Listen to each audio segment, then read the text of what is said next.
सोने और चांदी के सिंहासन में बैठते हैं, जिनको चादर डुलाई जाती है, जिनके दर्शन के लिए सनातन धर्म के लोग लालायित रहते हैं। आखिर ऐसी कौन सी स्थिति आई कि शंकराचार्य भगवान को इस सड़क पर बैठना पड़ा? कई नए लोग हैं, ये जानना जरूरी है। सबके मन में ये विचार पैदा हो रहा होगा कि आखिर क्या बात है कि इतना बड़ा महल जैसा पंडाल और इसके अंदर सारी व्यवस्थाएं, फिर शंकराचार्य जी को रोड में क्यों बैठना पड़ा। इसके लिए मैं आपको बता दूं कि शंकराचार्य जी जहां बैठे हुए हैं इसे पालकी कहते हैं, और उत्तर प्रदेश की पुलिस और सरकार को पालकी और रथ में फर्क नहीं मालूम। इससे ज्यादा अनपढ़, इससे ज्यादा मूर्ख पुलिस हमने पूरे संसार में कहीं नहीं देखी। जो पालकी और रथ में फर्क नहीं कर पाती हो, जिसके पुलिस अधिकारी पालकी को रथ कहकर संबोधन करते हो, जिनके पंच प्रधान ने, जिनके नेतृत्व में कई प्रदेशों की सरकारें चल रही हो, भारत का नेतृत्व कर रहे हो, जिनकी डिग्री के ऊपर प्रश्न उठा हो, उस पार्टी के लोग शंकराचार्य जी से सवाल पूछते हैं। ये आश्चर्य की बात है। हम अपना नहीं बता पा रहे हैं, हम स्वयं डाउटफुल हैं, हम हैं भी कि नहीं है, हम वही हैं कि नहीं है जो दिखते हैं, लेकिन दूसरे की तरफ उंगली उठाना कितना आसान है। ये वो पॉइंट है जिसके कारण शंकराचार्य जी आज यहाँ बैठे हुए हैं। आप सबने देखा, पवन तनय संकट हरण मंगल मूर्त रूप राम लखन सीता से हृदय बसाओ। हम ये कहते हैं कि सूर्य की गणना सबसे पहले अगर किसी ने की और जिसका उल्लेख मिलता है तो हनुमान जी ने की, जिसमें कितने योजन पर, कितनी दूरी पर हमारा सूर्य हमारे धरती से है। उस हनुमान जी महाराज को पतंग की तरह रस्सी में बांध कर उड़ाया गया। इस भारत ने देखा ये सनातन धर्म के साथ मजाक नहीं तो क्या है, लेकिन हमारी आदत बन गई। हम लोग मजाक बनकर रह गए और मजाक बनाने वाले हमारे साथ मजाक बनाते चले जा रहे हैं। तो उन्होंने मजाक किया और हम चुप हो गए, तो मजाक तो हम बन गए ना। पहले संपूर्ण भारत, या पहले भी गौ हत्याएं होती थी निश्चित तौर पर, समय समय पर आंदोलन हुए। करपात्री जी महाराज ने 1966 में जो आंदोलन किया, इस बात की पुष्टि करता है कि उस समय की सरकारों ने भी गौ हत्या की और गौ हत्या करती रही है। गौ हत्या बंदी इस भारत में कभी नहीं हुई। लेकिन 14 से पहले, 2014 से पहले परम आदरणीय माननीय सम्माननीय 56 इंच के सीना वाले अवतरित प्रधानमंत्री को पाकर हम लोगों का सीना उनसे ज्यादा फूल गया था, क्योंकि उन्होंने बड़े आंसू बहाए थे कि इस भारत में पिंक रेवोल्यूशन होता है, गाय करती है, आप सबका हृदय रोता है कि नहीं रोता है। उस भावना में हम लोगों का सीना चौड़ा हो गया था, उनसे 2 गुना ज्यादा हो गया था, और लगा कि अब भारत में सदियों से जो हत्या होती चली आ रही है वो बंद हो जाएगी। शंकराचार्य भगवान को आज आप दोषी कहते हो, ये वही शंकराचार्य भगवान बैठे हुए हैं जिन्होंने मोदी जी की प्रथम विजय पर एक बड़ा उत्सव किया था बनारस में, और उस उत्सव में शंकराचार्य जी ने कहा था कि हमें लगता है कि इस भारत को एक सनातनी परंपरा का निर्वहन करने वाला, पवित्र हृदय वाला एक प्रधानमंत्री मिल गया। ये उनके इस बयान के परिणाम थे। आज भारत पूरे विश्व में दूसरे नंबर के मांस का व्यापारी हो गया है। हमने डायलॉग सुना था, देश नहीं बिकने दूंगा, सारे संसाधन बिक गए, और उन संसाधनों के बेचने के बाद आज नौबत ये आ गई है कि केंद्र में सरकार, प्रदेश में सरकार, नगर निगम में सरकार, और उनके लाइसेंस से गाय काट कर बेची जा रही है। भारत की भुखमरी की ये स्थिति है। अरे तुमने भारत को मांस के टुकड़ों पर पलने वाला देश बना दिया, जो राम की भूमि थी, कृष्ण की भूमि थी, परशुराम की भूमि थी, गुरु गोविंद सिंह की भूमि थी, महावीर की भूमि थी। उस भूमि में आज गौ हत्या हो रही है। उसके बाद भी बेशर्मी, उसके बाद भी धर्म के रक्षकों के ऊपर आप अत्याचार करते हो, आपको शर्म नहीं आती? ये लाइसेंस इन लोगों ने कहीं स्वयं नहीं लिए, ये लाइसेंस भी उनके हैं, बुच्चड़ खाने भी उनके हैं।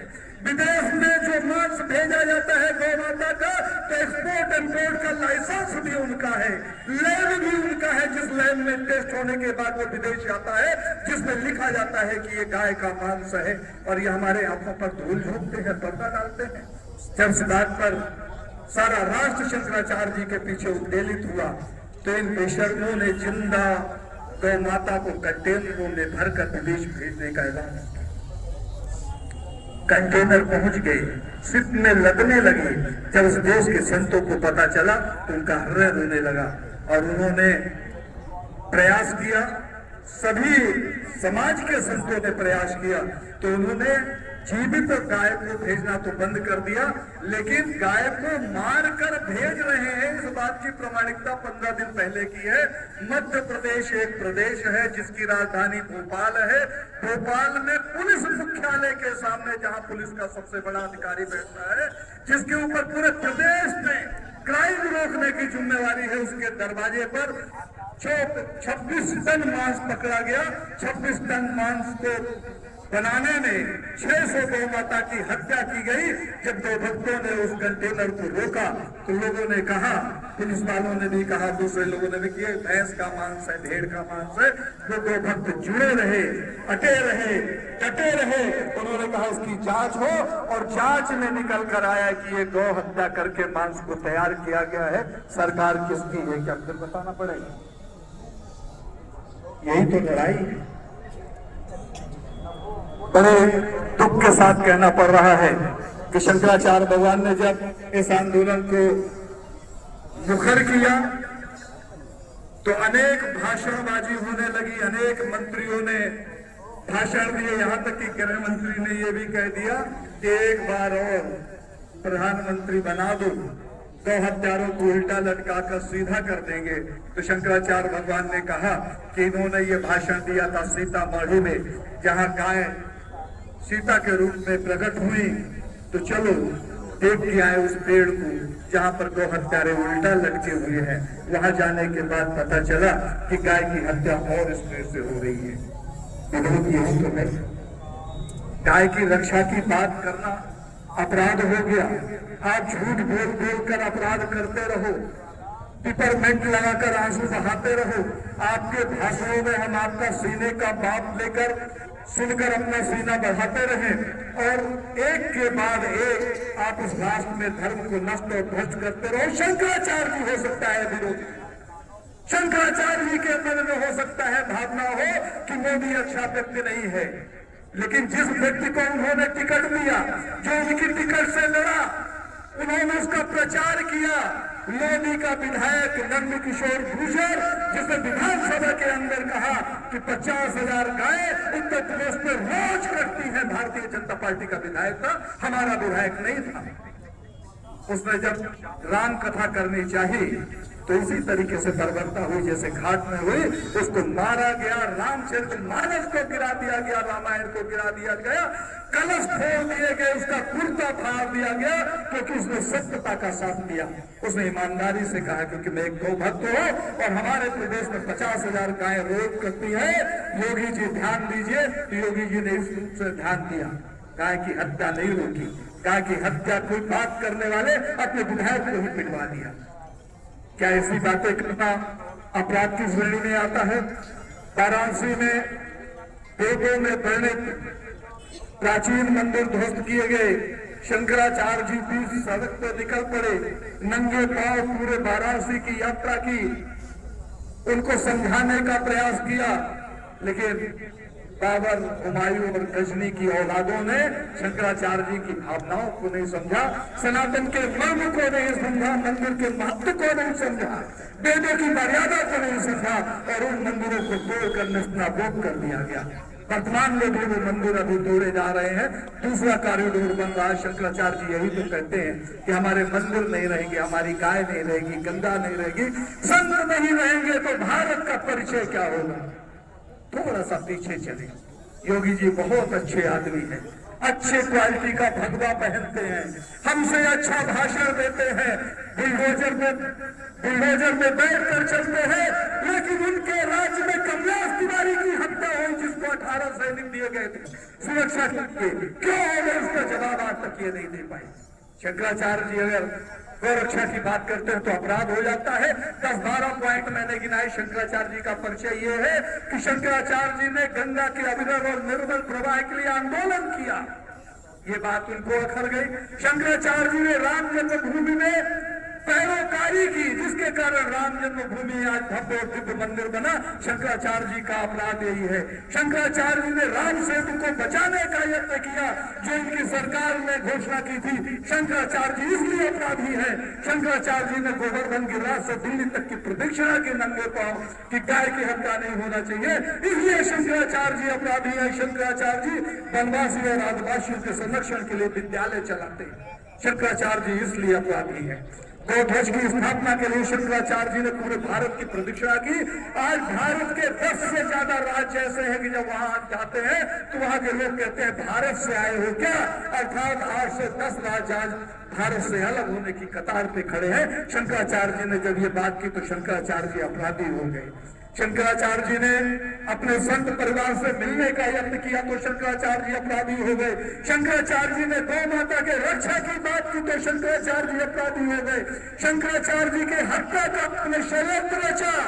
बार बार कहता हूं, 1000 बार कहूंगा, जब तक सांस चलेगी तब तक कहूंगा कि सरकार ने शंकराचार्य जी के हत्या की प्लानिंग की और इस प्लानिंग को शंकराचार्य जी के शिष्टमंडल ने और उनके शिक्षित प्रशिक्षित और आदर भाव रखने वाले शिष्यों ने मार खाई, जूते खाए अपमान से, लेकिन किसी ने चू की आवाज नहीं की कि कहीं दंगे न फैल जाए। और इन बेईमानों की हरकत देखिए कि आज सुबह 3:30 से 4 बजे के बीच में यहाँ एक नोटिस फैला के गए हैं। उस कोने में एक नोटिस हो, नोटिस कहाँ लगाते हैं? पंडाल के किनारे, जहां हम लोग पेशाब करने भी नहीं जाते, कहीं उस कोने में लगा देंगे और उस नोटिस में लिख देंगे कि 24 घंटे के अंदर जवाब दो। ये कोई तरीका है? मैं तो खुले सड़क पर जो देख पा रहा हूँ और समझ पा रहा हूँ कि घाट में शंकराचार्य जी की हत्या करने में वो विफल हो गए। तो ये रेकी कर रहे हैं नोटिस चप्पा करने के नाम पर। रात में 3 बजे आते हो, रात में 2 बजे आते हो, रात में 1 बजे आते हो नोटिस चस्पा करने के लिए। सुबह का सूरज नहीं निकलेगा क्या? तुम्हारे घर में सूरज हो जाएगा कि तुम सुबह नहीं आ सकते हो। रात में आने का उद्देश्य उनका क्लियर है कि हम ये देख ले रेकी करके कि शंकराचार्य को किस तरीके से मारा जा सकता है, किस तरीके से उनकी हत्या की जा सकती है। शंकराचार्य जी के हत्या का षड्यंत्र भी टला नहीं है, संकट टला नहीं है। सनातनीय जागो, इस षड्यंत्र को समझो। शंकराचार्य जी को मार देना कोई बड़ी बात नहीं है। शंकराचार्य जी को एक व्यक्ति के रूप में अगर आप देखते हो तो आपकी भूल है। और शंकराचार्य की षड्यंत्र के साथ अगर हत्या हो गई तो सनातन को बचाने वाला कोई नहीं होगा। तो क्या सनातन की आवाज उठाने वाला कोई नहीं है? आज हमारा राष्ट्र लड़ाई हो गया है, धर्म के रूप में कंगाल हो रहा है। हमारी गंगा को बाधित किया जा रहा है, मंदिरों को ध्वस्त किया जा रहा है, गाय को काटा जा रहा है, संतों को प्रताड़ित करके बीच सड़क पर छोड़ दिया जा रहा है। इससे बड़ा अपमान क्या होगा? उसके बाद भी शंकराचार्य जी बार बार अपील करते हुए अपील को मैं फिर दोहराऊंगा, जितने पूरे राष्ट्र में शंकराचार्य जी के भक्त हैं, जहां तक हमारी आवाज जाती है, कोई भी किसी भी तरीके की उदंडता नहीं करेगा। शालीनता से हमें काम लेना है। हम संघर्ष करने वाले लोग नहीं हैं, हम कसाई नहीं हैं, हम लोग शिक्षित लोग हैं, हम लोग शंकराचार्य जी की परंपरा का निर्वहन करने वाले लोग हैं। किसी भी कंडीशन में हम हिंसक नहीं होंगे, सत्य के पथ पर चलते रहेंगे और जीत हमारी होगी। हर हर